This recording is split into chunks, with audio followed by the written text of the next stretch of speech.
Durante 3 años, mi hermano nunca me presentó a la adinerada familia de su prometida. En su boda, me llamó fracasada delante de todos los invitados. Entonces, su prometida se acercó y me preguntó, ¿a qué te dedicas?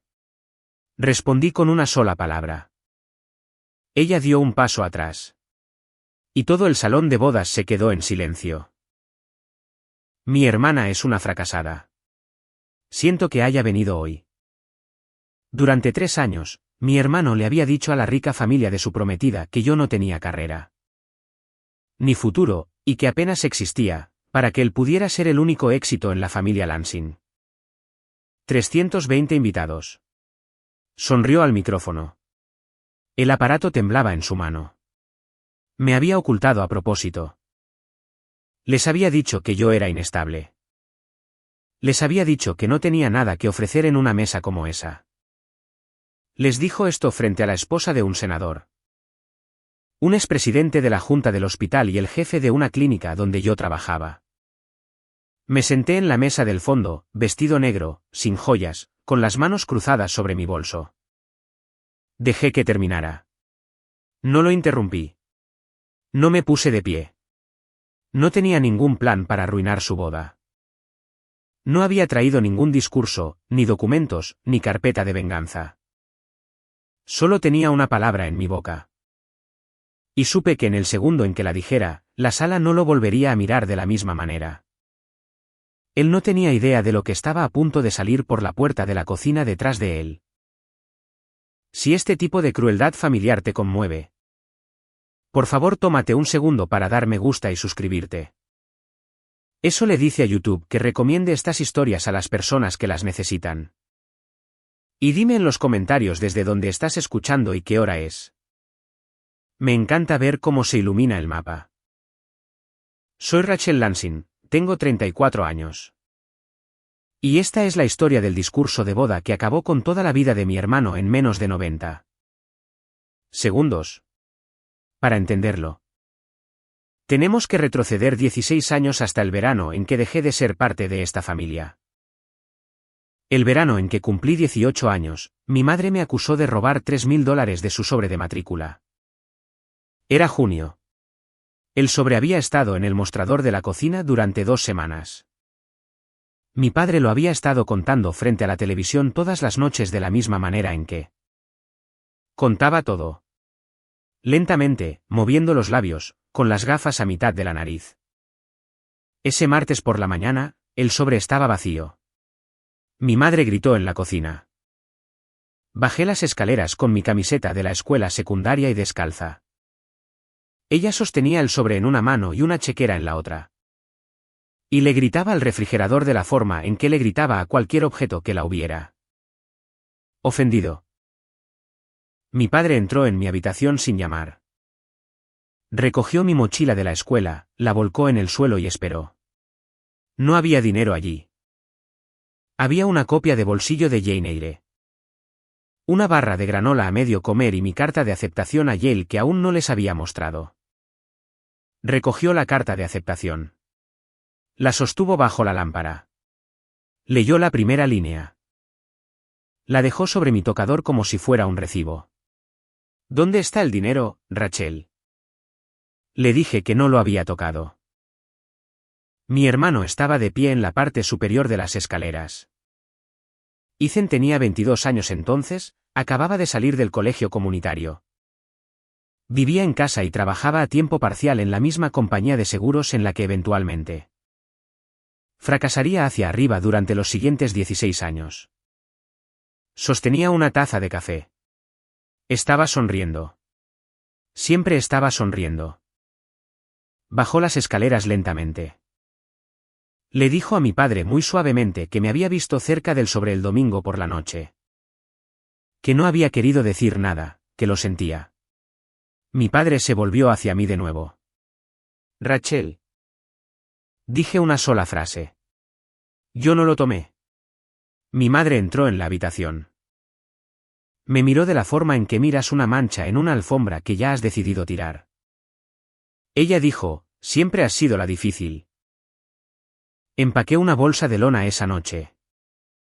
Tomé un par de pantalones vaqueros, 3 camisas, mi carta de aceptación, mi libro de bolsillo y los $800 que había ahorrado de un trabajo de verano reponiendo estantes en un Walgreens en la calle Dempster. Dejé una nota en el mostrador de la cocina. La nota decía: yo no lo tomé. Pagaré la universidad yo misma. Por favor, no llamen. Tomé el autobús de las 7 de la mañana hacia la ciudad. Dormí 2 noches en un banco de vinilo en una asociación de jóvenes cristianos en Hyde Park. Con mi bolsa de lona debajo de las piernas y mi carta de aceptación doblada en una bolsa hermética contra mis costillas. Viajé en megabús a New Haven el día que abrieron los dormitorios de Yale. El conductor no revisó mi boleto. Me senté junto a una ventana durante 19 horas. No llamé a casa. No escribí a casa. No contesté las 2 llamadas telefónicas que mi madre hizo en octubre. Ambas lo suficientemente largas como para dejar un mensaje de voz y lo suficientemente cortas como para dejar claro que en realidad no me estaba pidiendo que volviera. 16 años después.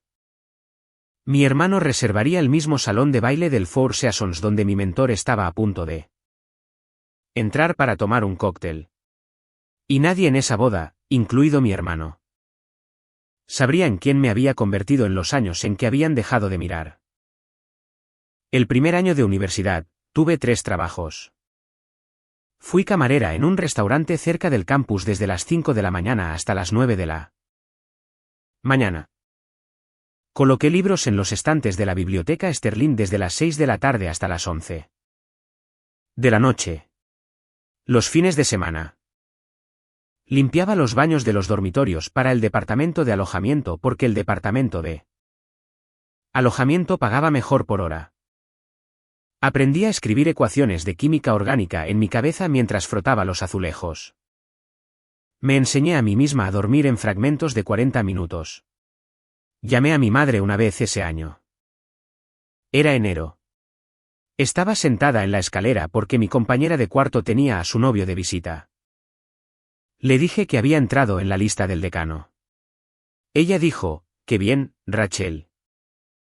Luego dijo que tenía que irse porque Ethan iba a ir a cenar. No la volví a llamar durante 3 años.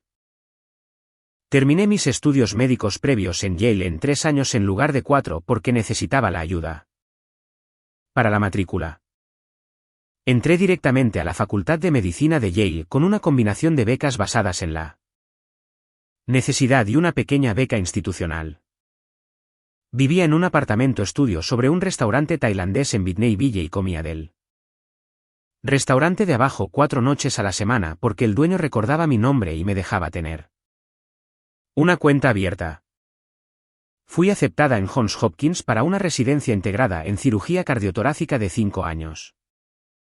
Entré al quirófano por primera vez a los 26 años y supe, a los 40 minutos de estar frente a una médica adjunta, que esta era la habitación en la que iba a vivir el resto de mi vida. La médica adjunta ese día era una mujer llamada Priya Sanjari. Me pidió que le pasara una pinza. Le pasé la pinza correcta. Ella dijo: «Estarás bien aquí». No fui a mi propia ceremonia de bata blanca. No invité a mis padres a mi graduación de Yale. No envié anuncios cuando fui publicada. Había construido una vida tranquila asumiendo que nadie de Evanston volvería a aplaudirme.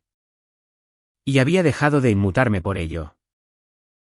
El verano posterior a mi segundo año de residencia. Conduje a Evanston para el Día de Acción de Gracias. No había estado en casa en 7 años. Había sido invitada por mi madre a través de un correo electrónico de una sola línea que decía: «Tu padre quiere verte. Por favor, ven». Conduje 18 horas en un Hyundai alquilado. Me detuve en 3 gasolineras en el camino. Y en cada gasolinera, consideré dar la vuelta. Toqué el timbre. Mi madre abrió la puerta. Parpadeó 2 veces antes de decir mi nombre. Rachel. No me abrazó. Me dejó entrar. Me mostró la habitación de invitados. La habitación de invitados solía ser mi habitación. La cama era una cama diferente. Las paredes habían sido pintadas de nuevo. Mi viejo escritorio ya no estaba. Mi vieja estantería había sido trasladada al sótano. Esa noche en la cena, mi hermano se sentó frente a mí. Esperó hasta que nuestro padre fue al baño. Luego se inclinó sobre la mesa muy tranquilamente y dijo: «Nadie aquí cree que realmente hayas entrado en Hopkins. Dejé mi tenedor en la mesa. Mamá cree que estás trabajando como limpiadora de hospital. Papá cree que abandonaste los estudios. Y estás demasiado avergonzada para decirlo.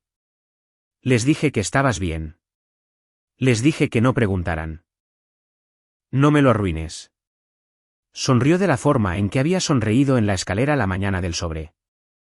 Me fui antes del postre. Conduje 4 horas de regreso hacia Maryland esa misma noche y dormí en el estacionamiento de un Cracker Barrel en Pensilvania. Envié una tarjeta de acción de gracias cada noviembre a partir de entonces. Tarjeta blanca, tinta negra, sin mensaje, solo mi firma. No incluí una dirección de remitente. En la primavera de 2020, mi abuela murió. Su nombre era Eleanor Lansing. Era la madre de mi padre. Fue la única persona de mi familia que alguna vez, por escrito, me dijo que estaba orgullosa de mí. Me había enviado un sobre a Yale en mi primer año con un párrafo en letra cursiva temblorosa que aún guardaba en el cajón de mi escritorio. Me dejó $94,000 en un fondo fiduciario. El fondo estaba estructurado para ser liberado cuando completara mi doctorado en medicina. Mis padres figuraban como cofirmantes en la cuenta porque yo era menor de edad cuando ella la creó. El banco requería 2 firmas de adultos para autorizar el desembolso. Y ella había nombrado a los 2 adultos que casualmente vivían más cerca de mí en ese momento. El banco me envió una carta a mi dirección de Hopkins felicitándome por el fideicomiso y recordándome que los fondos se desbloquearían automáticamente el año en que recibiera mi diploma de medicina. La archivé en un cajón y me olvidé de ella durante 5 años. Había dejado de pensar en el dinero que mi familia controlaba. No fui a su funeral. El funeral fue un martes de abril, a las 4 horas de un turno de residencia. Y mi madre me había enviado un correo electrónico al respecto con 16 horas de antelación sin adjuntar información de vuelo. Envié flores. Envié una tarjeta. Leí su obituario en mi computadora portátil en una sala de guardia de Hopkins. Comí una ensalada de la cafetería del hospital y volví a trabajar. No tenía idea de que ese pequeño y tranquilo fondo fiduciario estaba a punto de convertirse en el crimen más largo de la vida de mi hermano. Terminé mi residencia en 2022. Fui a la clínica Mayo para una especialidad en trasplante cardíaco de adultos de 2 años. Me ofrecieron un puesto en la plantilla en 2024. El primer artículo que publiqué salió en la revista de Cirugía Torácica y Cardiovascular. El segundo salió en la revista Circulación. El tercero, en la primavera de 2025, salió en la revista de Medicina de Nueva Inglaterra. Trataba sobre una técnica modificada de válvula mitral que había estado perfeccionando desde mi especialidad. El día que se publicó, mi bandeja de entrada se llenó con 300 mensajes de personas que nunca había conocido. Un director de programa en Brisbane quería pagar mi vuelo para que enseñara la técnica. Una compañía de dispositivos quería licenciar el patrón de sutura. El jefe de cirugía cardíaca de Stanford me dejó un mensaje de voz a las 11 de la noche diciéndome que el artículo le había hecho cambiar de opinión sobre cómo enseñar a sus residentes. Ninguno de esos mensajes era de mi madre. En el otoño de 2025, el jefe de mi sección se jubiló. El hospital me nombró jefa del servicio de trasplante cardíaco de adultos a los 34 años. Enviaron un comunicado de prensa. El comunicado de prensa se publicó en el sitio web de Mayo, en el boletín Rochester Post y en la página principal de media docena de medios de noticias médicas. La foto que usaron era incómoda. Estaba en uniforme médico. No estaba sonriendo. Tenía el cabello recogido hacia atrás. Me veía exactamente como la mujer en la que me había convertido. Mi madre no vio nada de eso. Vivía en un apartamento de una habitación a 4 cuadras del hospital. Tenía 3 pares de zapatos. No tenía Instagram. No tenía Facebook. Lo más parecido a un perfil que tenía era una página de médica de Mayo que mis padres no habrían sabido cómo encontrar. Tenía una alerta de Google para mi propio nombre en caso de que la familia de un paciente necesitara verificarme alguna vez. La alerta devolvía unas 4 menciones al mes. Ninguna de ellas fue reenviada jamás por alguien de mi familia. Mientras tanto, en Evanston, mi hermano seguía viviendo su versión de la misma vida. Se había mudado de la casa de nuestros padres a los 30 años. Se había mudado a un condominio a 6 cuadras de distancia. Trabajaba en una agencia de seguros de tamaño mediano, como lo que su perfil de LinkedIn llamaba consultor senior. Lo que significaba que vendía una cantidad moderada de pólizas de vida y no alcanzaba sus objetivos de bonificación en 2 trimestres de cada 4. Recursos Humanos lo había amonestado 2 veces por faltar a la formación sobre cumplimiento normativo. No había sido ascendido en 5 años. Llamaba a mis padres todos los domingos por la noche. Les decía durante esas llamadas dominicales que yo todavía no había terminado mis estudios. Que todavía estaba pasando apuros, que probablemente me daba vergüenza hablar con ellos. Que no debían mencionarme a nadie porque solo causaría dolor. Les había estado diciendo esto durante 15 años. Y habían dejado de cuestionarlo de la misma forma en que algunas personas dejan de cuestionar el clima. El director de mi especialidad me preguntó una vez en mi entrevista de salida por qué no tenía familia en ninguno de mis hitos profesionales. Le dije la verdad en unas pocas palabras. Me miró por un momento, escribió algo en una pequeña libreta.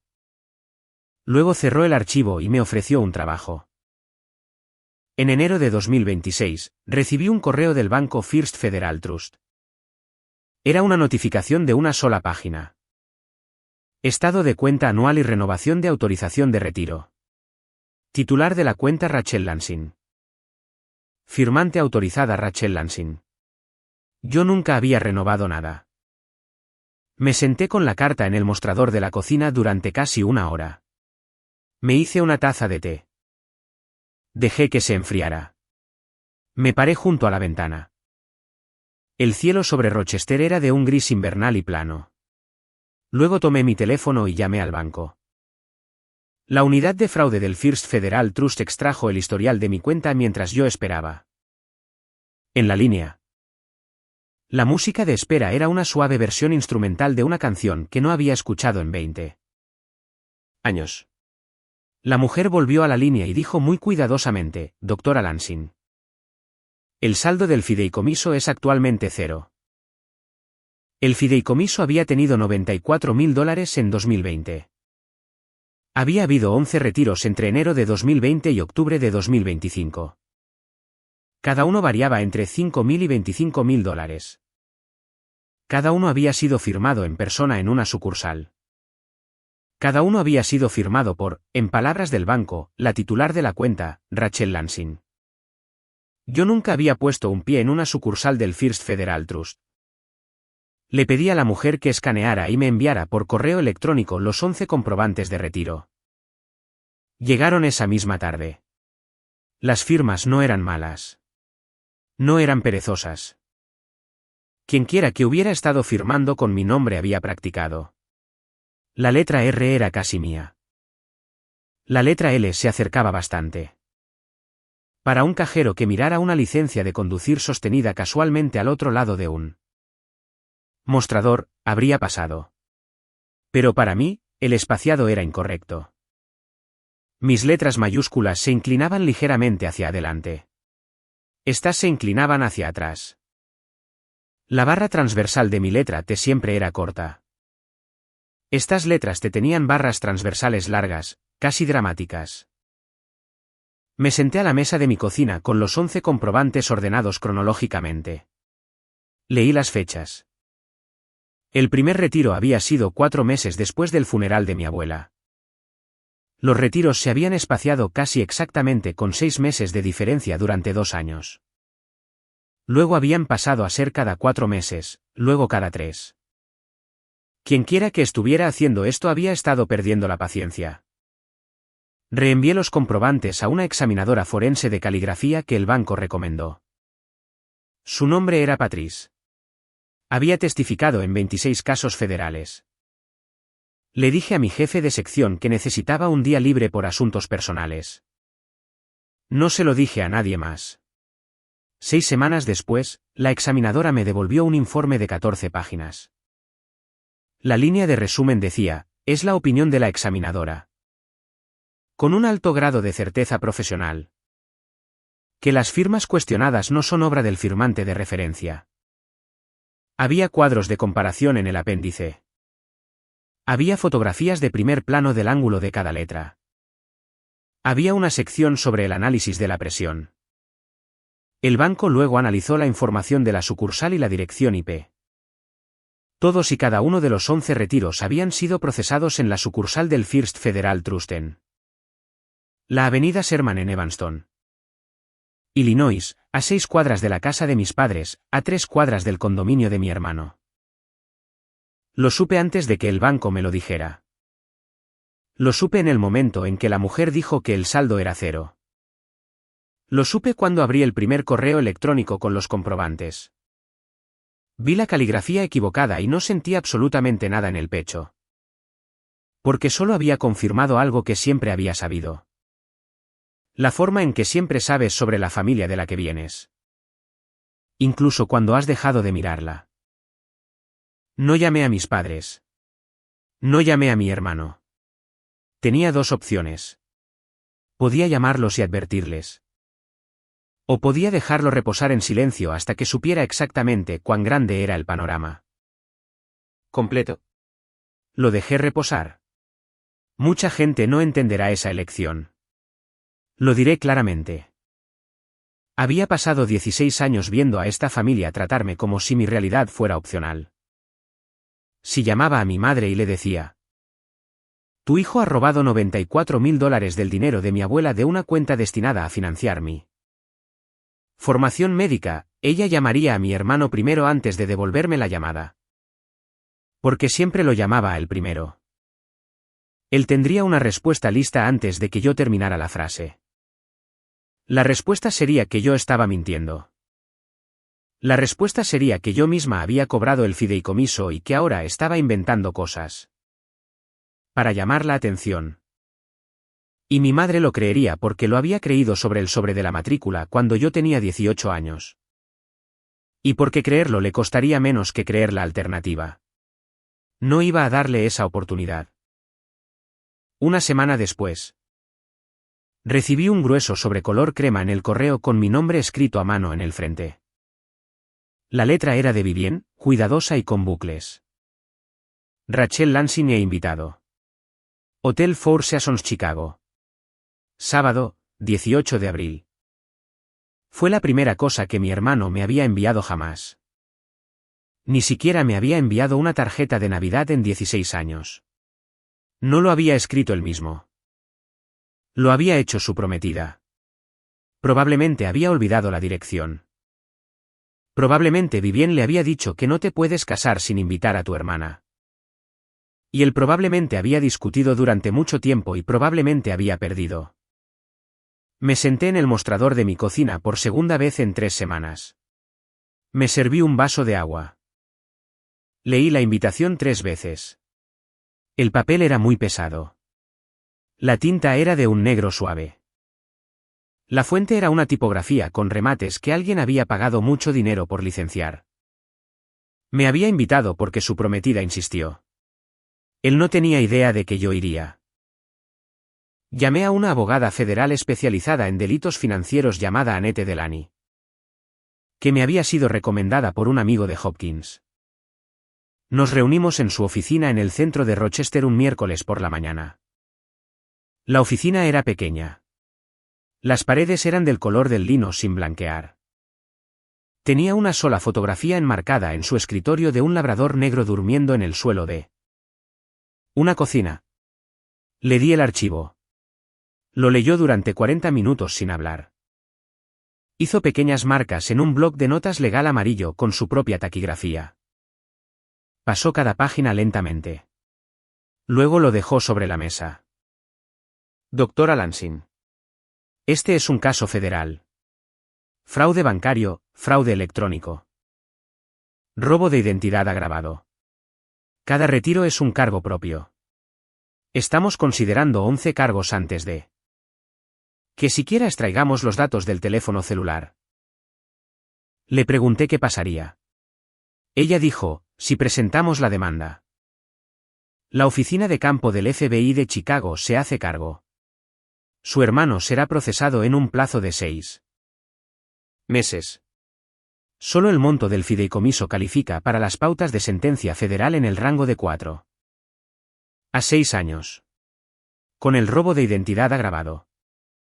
Hay una sentencia consecutiva obligatoria de 2 años. Le pregunté qué necesitaba de mí. Ella dijo, su decisión, su firma y una cosa más, por favor. Dígame que no ha contactado a ningún miembro de la familia sobre esto. Le dije que no lo había hecho. Le dije que estaba a punto de volar a Chicago para la boda de mi hermano en 2 semanas. Dejó su bolígrafo y me miró fijamente. Dijo, doctora Lansing, por favor, no monte una escena en esa boda. Le dije que no iba a montar nada. Le dije que iba porque la novia había escrito personalmente la dirección en el sobre y eso me importaba. Y porque, por primera vez en 16 años, quería sentarme en una habitación con mi familia y verlos. Me observó durante un largo momento.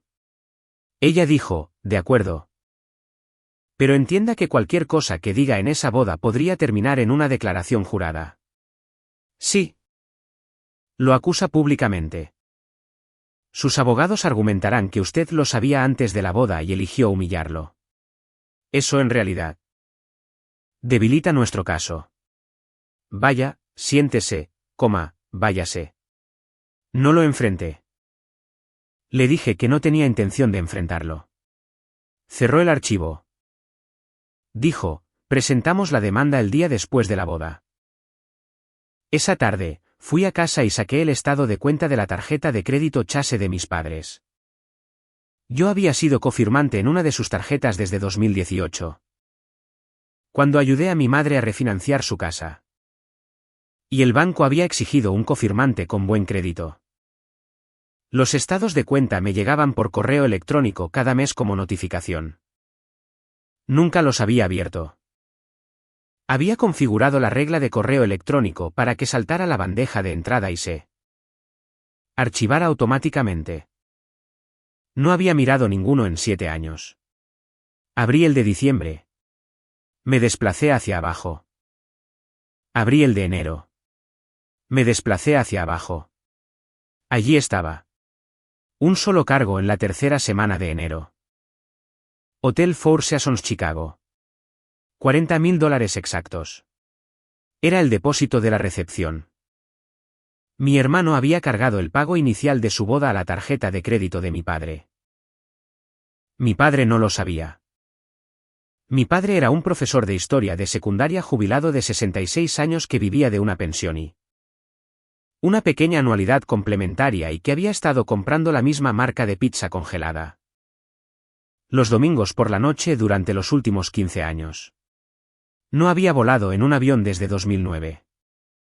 No había comido en un restaurante que no tuviera menús plastificados desde el año en que mi madre se jubiló. No había un mundo en el que mi padre hubiera aceptado poner $40,000 en una tarjeta Chase.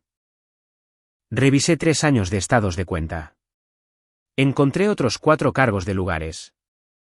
Proveedores de catering y un organizador de bodas que sumaban otros $19,000. Encontré un anillo de compromiso de Tiffany por $8,400. Encontré a un sastre en Lincoln Park para el traje. Toda la boda había sido construida sobre plástico que no le pertenecía a mi hermano. Me senté con el estado de cuenta de la tarjeta de crédito junto al archivo de fraude bancario. Mi hermano no solo me había estado robando a mí, también les había estado robando a ellos. Reenvié el estado de cuenta de la tarjeta de crédito a Annette Delany junto con una nota de una sola línea. Añada esto al archivo. Ella respondió en el plazo de 1 hora con una sola palabra en la línea de asunto. Anotado. A la mañana siguiente, mi teléfono sonó a las 6:04 de la mañana. Era la coordinadora de trasplantes de Mayo. Dijo, doctora Lansing. Tiene una nueva derivación para un trasplante de corazón. Nombre del paciente, Howard Lansing. Edad 66 años. Hospital de derivación, Northwestern Memorial, fracción de eyección 18%. Estado 1B. No dije nada durante casi 5 segundos. Ella dijo, doctora Lansing, ¿está ahí? Le dije, estoy aquí. Conozco al paciente. Le pregunté cuánto tiempo llevaba en la lista. Ella dijo, 3 días. Había estado muriendo durante 3 días y nadie me había llamado. Si quieren adivinar qué única palabra dije en esa boda 3 semanas después. Déjenlo en los comentarios a continuación antes de la revelación. Apuesto a que la mitad de ustedes se equivocará. Y si el estómago se les revolvió leyendo ese último párrafo. Ya están en el estado mental adecuado para lo que viene a continuación. Llamé al médico de derivación en Northwestern esa tarde. El doctor Bishop era un hombre de mi edad, educado, cuidadoso. Sacó el expediente de mi padre mientras hablábamos. Me dijo que mi padre había entrado en la sala de emergencias de Northwestern 6 semanas antes con edema en ambos tobillos y una frecuencia cardíaca en reposo de 120. Lo habían ingresado para observación. Le habían hecho un ecocardiograma. El ecocardiograma había salido mal. Lo habían sometido a una prueba de esfuerzo cardíaco. Un cateterismo cardíaco derecho y una angiografía coronaria durante las 2 semanas siguientes. Habían diagnosticado una miocardiopatía no isquémica en etapa terminal. Le habían dicho a la familia que el único tratamiento definitivo en esta etapa era un trasplante de corazón. El doctor Bishop dijo. Su hijo nos dijo que la familia no tenía contactos médicos. Pregunté 2 veces por qué el apellido del paciente es Lansing y hay una cirujana cardiotorácica bastante conocida en Mayo con el mismo apellido. El hijo dijo que era un apellido común. Dijo que no había parentesco. Dijo que su hermana había estado distanciada durante años y que no estaba en el ámbito de la medicina. Le dije, soy su hija. Hubo una larga pausa en la línea. El doctor Bishop dijo, doctora Lansing. Le debo una disculpa que no puedo dar. Debería haber llamado a Mayo directamente. Debería haber buscado el apellido yo mismo. Le dije que no era su culpa. Le dije que mi hermano había construido esa mentira cuidadosamente durante mucho tiempo y que la había construido específicamente para que personas como el doctor Bishop se alejaran creyéndola. Le dije que iba a mantener esta información dentro de la oficina de trasplantes de Mayo durante las siguientes 3 semanas porque si mis padres se enteraban de que yo lo sabía, mi madre se lo diría a mi hermano. Y mi hermano haría alguna estupidez para mantenerme fuera de la boda y así yo no tendría acceso al paciente. El doctor Bishop dijo que lo entendía. Dijo que no registraría mi nombre en el campo de contacto familiar. Dijo, si su madre llama a Northwestern preguntando si alguien en su red se ha comunicado sobre Howard, la respuesta será no. Colgué y llamé a mi mentor. Henrik Kalewa contestó al segundo tono. Henrik me había entrevistado para la residencia en Hopkins cuando yo tenía 25 años y me había reclutado para Mayo cuando tenía 32. Había estado en 3 de mis publicaciones de artículos, en 2 de mis ascensos y en exactamente 0 de mis cumpleaños. Le dije que tenía un paciente que necesitaba un trasplante en las próximas 4 semanas y que necesitaba que él fuera el cirujano principal. Le dije que el paciente era familia. Le dije que yo sería cocirujana. Pero que no podía ser la médica adjunta registrada por razones éticas. Henrik no me preguntó de qué miembro de la familia se trataba. Dijo, envíame el expediente. ¿Cuándo vas a programar la consulta preoperatoria? Le dije que me encargaría del preoperatorio una vez que terminara la boda. Hizo una pausa. Dijo, ¿boda? Le dije que un hermano mío se iba a casar en Chicago en 2 semanas y que yo iba a asistir. Hizo una pausa de nuevo. Pude escuchar cómo buscaba algo en su escritorio. Luego dijo, Rachel. Espera.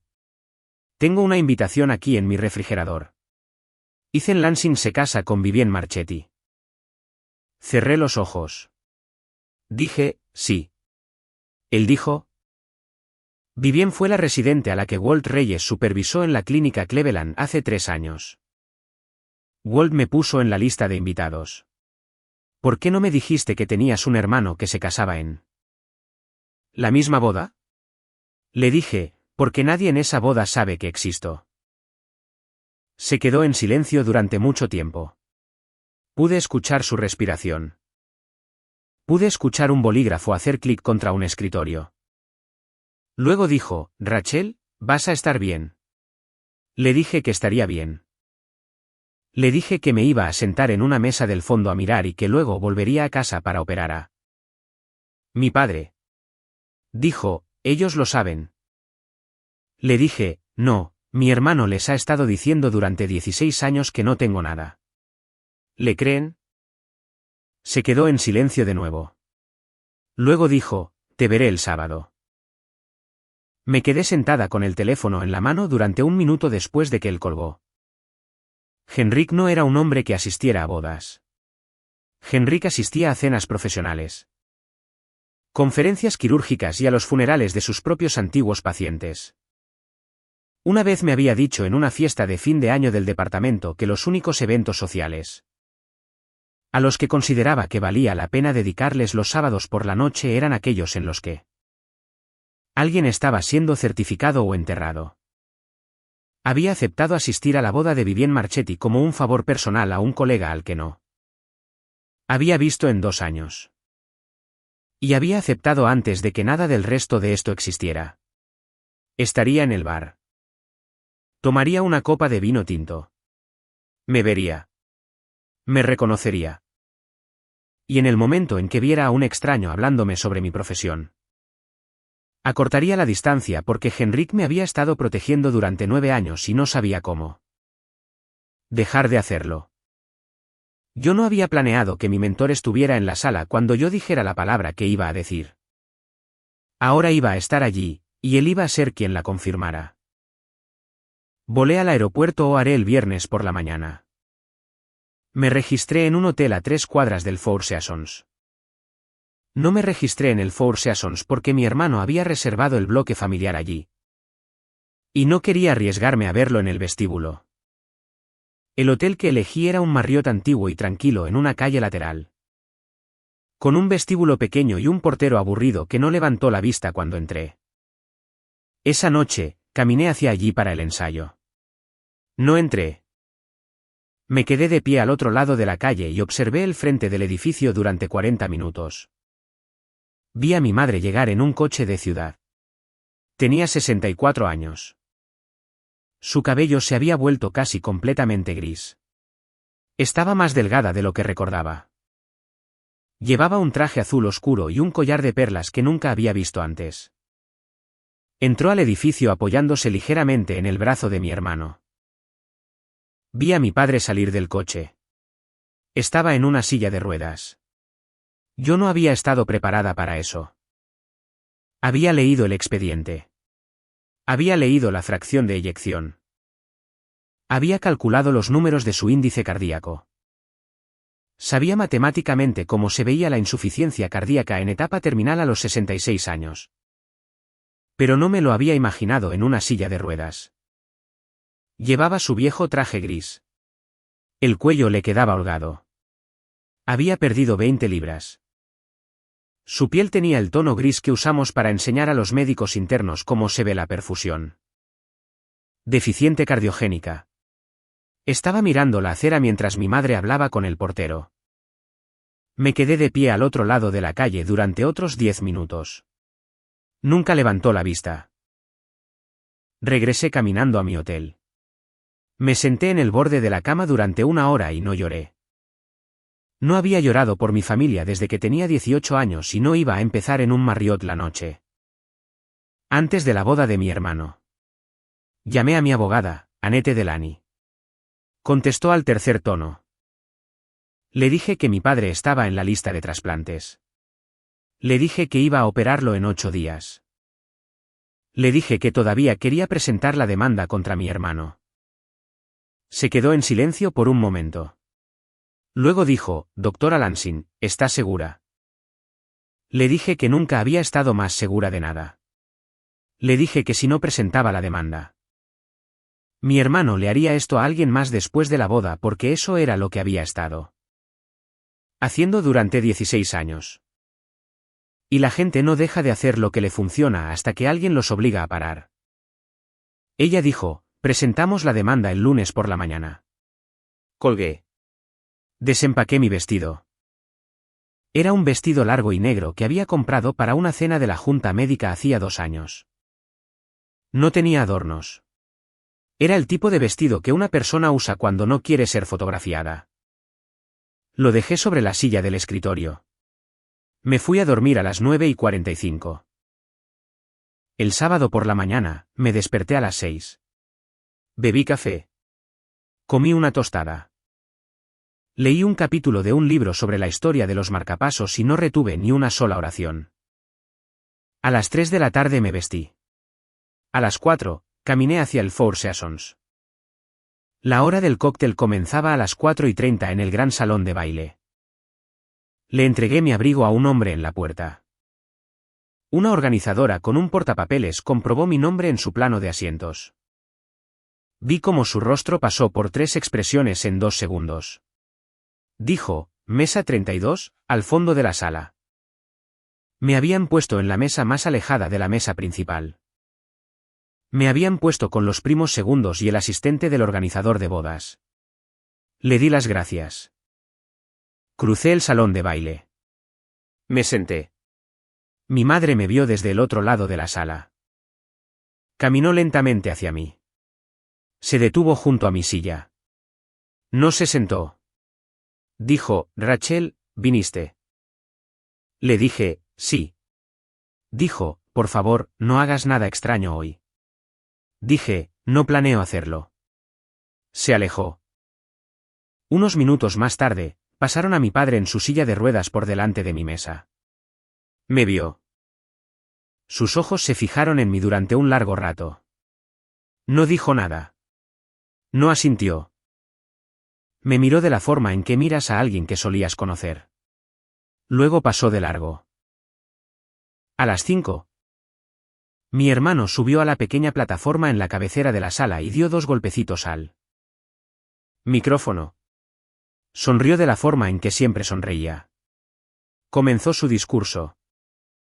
La tercera frase que dijo fue, a diferencia de mi hermana, que nunca descubrió exactamente qué hacer con su vida. Lo siento, Rachel. ¿Te quiero? No toda la sala se rió. Un hombre en la mesa 4 se rió a carcajadas porque había estado bebiendo desde la 1 de la tarde. Una mujer en la mesa 11 se rió porque no conocía a ninguna de las personas involucradas. La mayor parte de la familia de Vivien no se rió. La mayoría de los amigos de mis padres lo hicieron suavemente. El tipo de risa que le das a un hombre que está haciendo lo mejor que puede. Esperó la risa. La obtuvo. Sentí que la sala se volvía hacia mí. Mantuve las manos cruzadas. Esperé. El discurso continuó durante 90 segundos más. No le tomé el tiempo.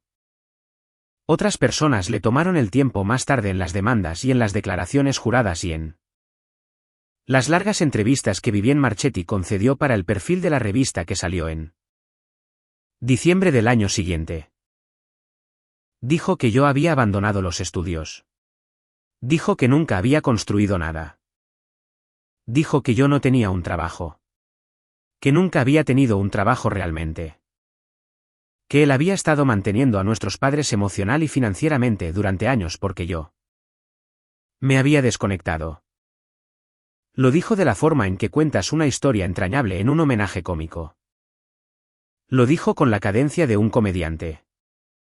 Incluso hizo pausas para los gemidos de simpatía y los consiguió. Nunca dijo la palabra fracasada. No tuvo que hacerlo. Ya lo había dicho en la invitación en privado a la mitad de las personas en esa sala. Algunos de ellos se rieron. Algunos de ellos no. La mayoría de ellos me miró para ver si iba a reaccionar. No reaccioné. Me quedé muy quieta. Sostuve mi bolso en mi regazo con ambas manos. Terminó. Agradeció a la sala. Bajó de la plataforma. El cuarteto de cuerdas comenzó una canción de un musical de Sondheim. Un camarero dio vueltas con una bandeja de copas de champán. Nadie en mi mesa me miró. Vivien se puso de pie en la mesa principal. No se había reído durante el discurso. Había mantenido su servilleta en el regazo todo el tiempo. Y ahora la dejó muy cuidadosamente sobre el mantel blanco y empujó su silla hacia atrás y se puso de pie. Cruzó la sala lentamente. Caminó a través de 3 mesas de invitados. Pasó por delante de sus padres. Pasó por delante de mis padres. Caminó hacia mí. Ella era una extraña para mí 45 minutos antes. Tenía un rostro suave y cuidadoso y ojos muy serios. Llevaba un largo vestido de color marfil que probablemente le habían ajustado en una serie de noches. De las que yo nunca sabría nada. Se detuvo en mi mesa. Extendió su mano. Dijo, lo siento mucho. No creo que nos hayamos conocido en persona. Soy Vivien. La novia de Ethan. ¿A qué te dedicas? La miré. Dejé pasar un segundo. Dije, cirujana. Ella no sonrió. Inclinó la cabeza ligeramente. Dijo, disculpa, cirujana. ¿En qué hospital? Antes de que pudiera responder, la voz de un hombre provino del bar en la parte trasera de la sala. Rachel. Me di la vuelta. Henrik Kalewa estaba de pie junto a la barra con una copa de vino tinto en una mano. La dejó en la barra. Caminó hacia mí. Era un hombre alto, de 62 años, de cabello gris. El tipo de presencia que llenaba una habitación sin hablar. Llevaba un smoking que le quedaba como si hubiera estado usando el mismo sastre durante 30 años. Se detuvo a 2 pies de mi silla y miró a Vivien. Dijo, doctora Marchetti, no me dijo que la hermana de su prometido era la doctora Rachel Lansing. El rostro de Vivien cambió. Dijo, lo siento. Henrik dijo muy calmadamente, Vivien, esta es la doctora Rachel Lansing. Jefa del servicio de trasplante cardíaco de adultos en la clínica Mayo. La doctora Lansing cuyo artículo sobre la reparación de válvula modificada usted citó en su preparación para la junta el mes pasado. La sala se había quedado en silencio. La gente en las mesas más cercanas había dejado de levantar los tenedores. Vivien dio un paso atrás. Se llevó la mano al pecho. Dijo, tú. No terminó la frase. Mi hermano había estado parado cerca del bar con un grupo de sus amigos de la universidad. Su rostro había estado rojo por el discurso. Ahora estaba blanco. Cruzó la sala muy rápido y dijo en voz alta, Vivien. No la escuches. Ella miente. Siempre ha mentido. Henrik no lo miró. Henrik mantuvo sus ojos en Vivien. Dijo también con calma, Ethan. Yo le hice la entrevista de residencia a tu hermana en Hopkins hace 8 años. Escribí su carta para la especialidad hace 4 años. La ascendí a jefa hace 6 meses. No está mintiendo. Yo lo sabría. Mi hermano abrió la boca. No salió nada de ella. Mi madre se levantó de una mesa al otro lado de la sala. Dijo a través del silencio, Rachel, ¿qué está pasando? Me puse de pie. La sala tenía tal vez 320 personas en ella. No tenía micrófono. No necesitaba uno. Dije, mamá, soy la jefa del servicio de trasplante cardíaco de adultos en la clínica Mayo. Y papá ha estado en mi lista de trasplantes durante 3 días. Me enteré ayer por la mañana a las 6:04 de la mañana por mi propia coordinadora. Nadie de esta familia me llamó. Mi madre se volvió a sentar. Hizo un sonido que no fue del todo una palabra. Mi padre, en su silla de ruedas en la mesa principal. Me miró por primera vez desde que había entrado en el salón de baile. Abrió la boca. La cerró. Luego empezó a llorar en silencio sin moverse. No había llorado frente a mí desde que yo tenía 9 años. Vivien se giró para mirar a mi hermano. Dijo, Ethan, ¿por qué nunca me dijiste que tenías una hermana que era cirujana? Él no le respondió. Ella dijo, Ethan. Él dijo, ella no es. Ella no es realmente. Vivien, escucha. Ella no escuchó. Caminó de regreso a la mesa principal. Recogió su ramo. Caminó hacia el bar. Dejó el ramo sobre la barra. Se quitó el anillo de compromiso del dedo y lo dejó junto al ramo. Su padre, Tony Marchetti, se levantó de su mesa. Cruzó la sala y le puso la mano en el codo. No dijo ni una palabra. La guió hacia la puerta. Ella se detuvo en la puerta. Me miró. Dijo, gracias. Luego se fue. La sala permaneció en silencio durante lo que pareció mucho tiempo. Me volví a sentar. No me moví. Dejé que el silencio terminara con él. Mi hermano se quedó en medio del salón de baile. Su corbata estaba torcida. Tenía su copa de champán en la mano. Miró de rostro en rostro. Algunas personas miraron al suelo. Algunas personas fingieron mirar sus teléfonos. Ninguno de ellos lo miró. Mi madre se puso de pie de nuevo. Cruzó la sala hasta la silla de ruedas de mi padre. Puso su mano en el respaldo. No miró a mi hermano. Empujó a mi padre lentamente hacia la salida de la cocina, lejos de la mesa principal. Lejos de la plataforma, lejos de su hijo. Unos pocos invitados comenzaron a irse por su cuenta. Se fueron en parejas. Recogieron sus abrigos del guardarropa sin hacer contacto visual con nadie. Los camareros dejaron de dar vueltas con el champán. El cuarteto de cuerdas dejó de tocar en medio de un compás de música y no volvió a empezar. La organizadora de bodas se quedó en medio de la sala con su portapapeles y no sabía qué hacer con las manos. Mi hermano caminó hacia la barra. Recogió el anillo de compromiso de Vivien. Lo sostuvo en su palma por un momento, luego lo dejó de nuevo, y luego lo volvió a recoger. El barman, que era un hombre de unos 50 años que probablemente había trabajado en 500 bodas.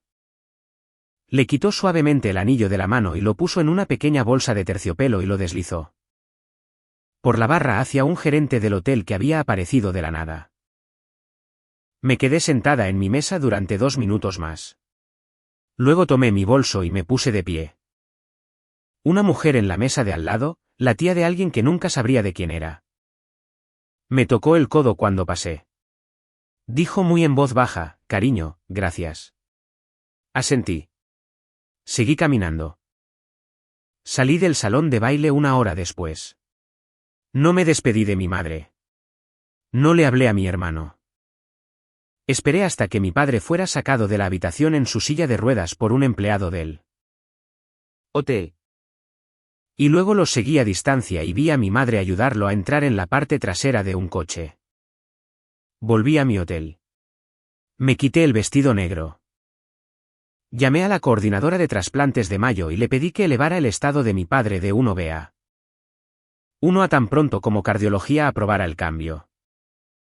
Volé de regreso a Rochester en el primer vuelo del domingo por la mañana. El lunes por la mañana a las 7 llamó mi coordinadora.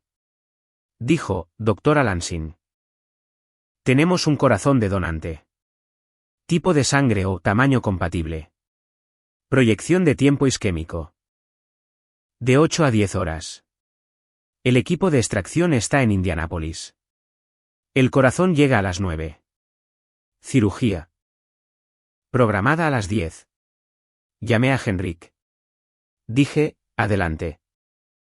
Henrik dijo, me estoy preparando como cirujano principal. ¿Tú eres cocirujana?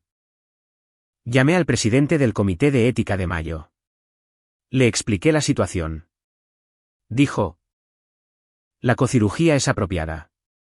Henrik será el médico adjunto registrado. Divulgación completa al paciente antes de dar el consentimiento. Fui a la habitación de mi padre a las 5 de la tarde. Estaba despierto. Estaba muy delgado en la cama. Había una pequeña cánula de oxígeno transparente bajo su nariz. Había un monitor cardíaco amarillo sobre su cama haciendo el pequeño y repetitivo tic que había escuchado 10.000 veces en mi vida. Me senté en la silla junto a la cama. Le expliqué la situación. Le dije que el corazón del donante estaba en camino. Le dije que Henrik Kalewa sería el cirujano principal. Le dije que yo estaría en la habitación como cocirujana y que él tenía el derecho de rechazar mi participación. Me miró durante mucho tiempo. Dijo, Rachel, viniste por mi corazón. Dije, vine por un paciente. Resulta que el paciente eres tú. Volvió a llorar de la misma manera silenciosa. Firmó el consentimiento. Me lavé las manos a las 9:45. Henrik ya estaba allí. El corazón del donante llegó en su conservadora a las 9:58. La primera incisión se hizo a las 17. La cirugía duró 7 horas y 41 minutos. Estuve frente a Henrik durante todo el proceso. Sostuve el corazón de mi padre fuera de su pecho durante 90 segundos mientras Henrik preparaba el corazón del donante. No le miré la cara al hombre. Miré su esternón y su pericardio y el manguito de su arteria pulmonar y la línea de sutura donde se le cosería el nuevo corazón. Había hecho esta operación 71 veces. Sabía cómo se veía cada minuto. La pinza arterial transversal se retiró a las 3:46 de la mañana. El nuevo corazón palpitó durante 9 segundos. La forma de onda en el monitor fue una línea plana durante esos 9 segundos. El tipo de línea plana que convierte cada conversación en un quirófano en una respiración contenida. Henrik no dijo nada. Esperó. Él me había enseñado a esperar. Luego, el corazón latió. El primer latido fue fuerte. El segundo latido fue más fuerte. Cuando la primera oleada de color volvió a su piel. El anestesiólogo al otro lado de la cortina quirúrgica dijo muy en voz baja, bien hecho. Di un paso atrás de la mesa. Me quité la ropa quirúrgica. Entré en la sala de espera familiar. Mi madre estaba sentada en una silla de plástico. Había estado allí durante 9 horas. No había dormido. Su rostro era del color del papel. Tenía las manos entrelazadas en el regazo. Me vio. Intentó levantarse. Le fallaron las rodillas. Se arrodilló sobre el suelo de linóleo de una sala de espera de la Clínica Mayo. Di un paso adelante. La tomé por debajo de ambos brazos. La levanté. Dije, ponte de pie. No hagas eso delante de mis colegas. Ella dejó que la sentara en una silla. Se aferró a mi muñeca con ambas manos. Su agarre era más fuerte de lo necesario. Era el agarre de una persona que no se había aferrado a nada en mucho tiempo. Dijo, Rachel, no lo sabía. Pensé que él. Pensé que tú. Por favor, dime que puedes perdonarme. Me senté en la silla a su lado. No le respondí durante un largo minuto. Luego dije. Papá va a vivir. Eso es lo que puedo darte. A eso es a lo que vine.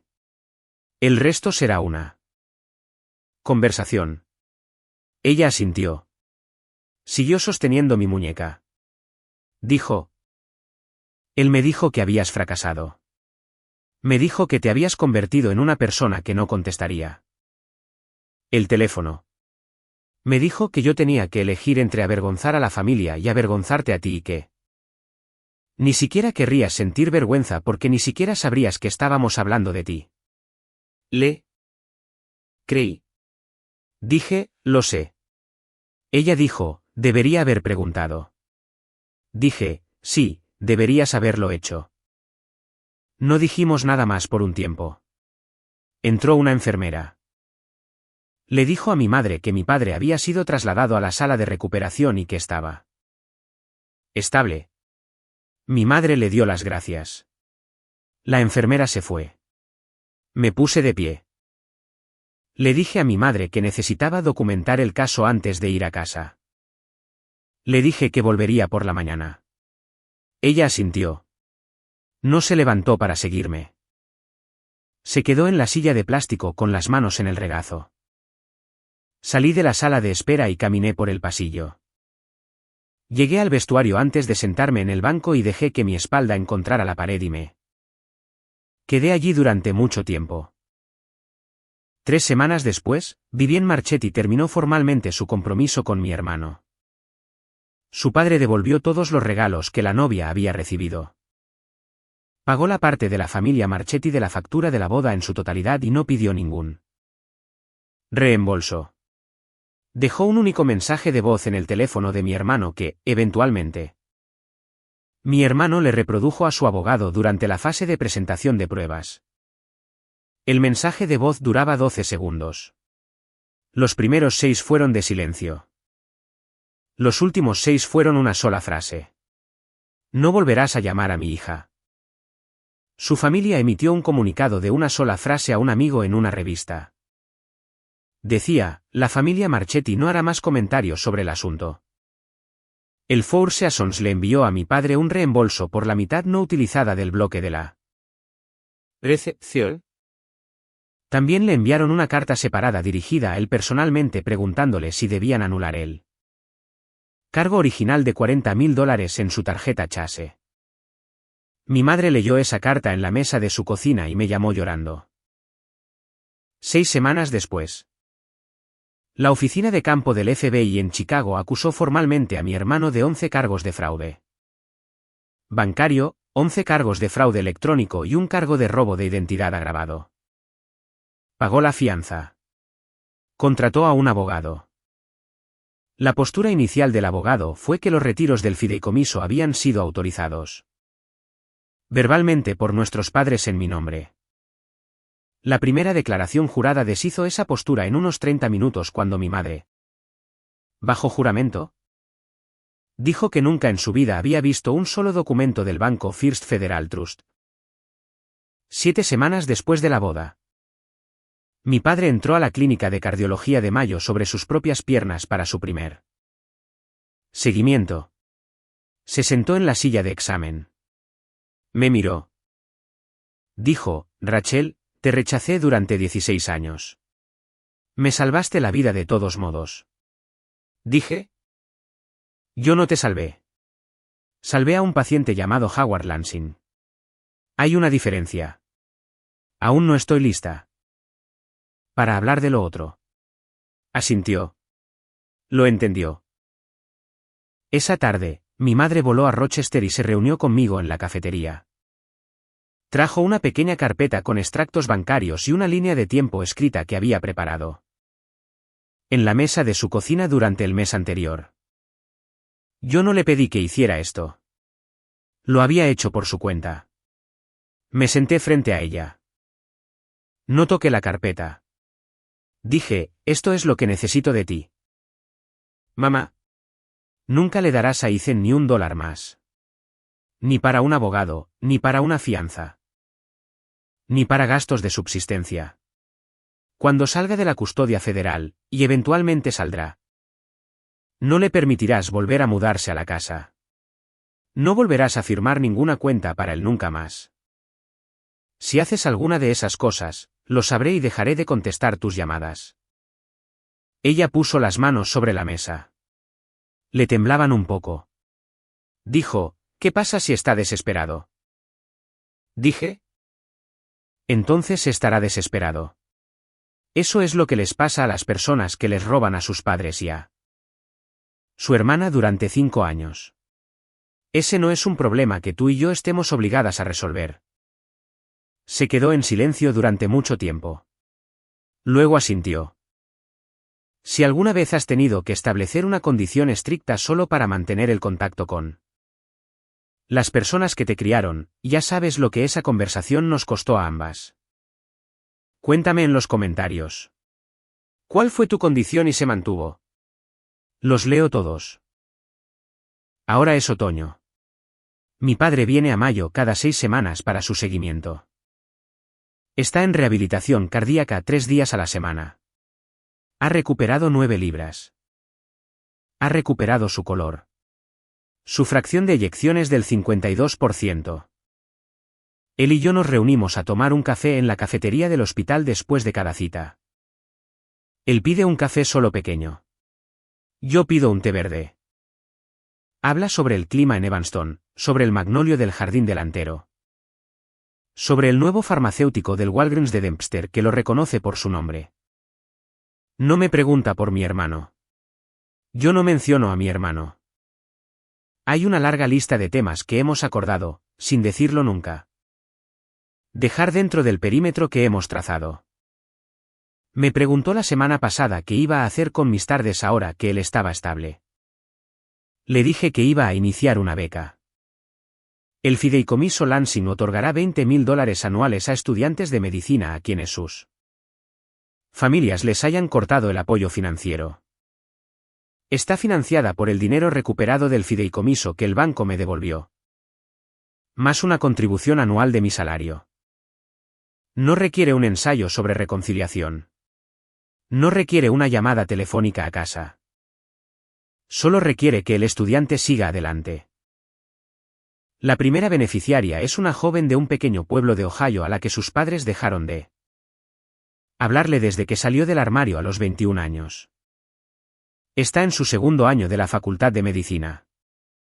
Me dijo en una videollamada que el año en que mi artículo se publicó en la revista de medicina de Nueva Inglaterra.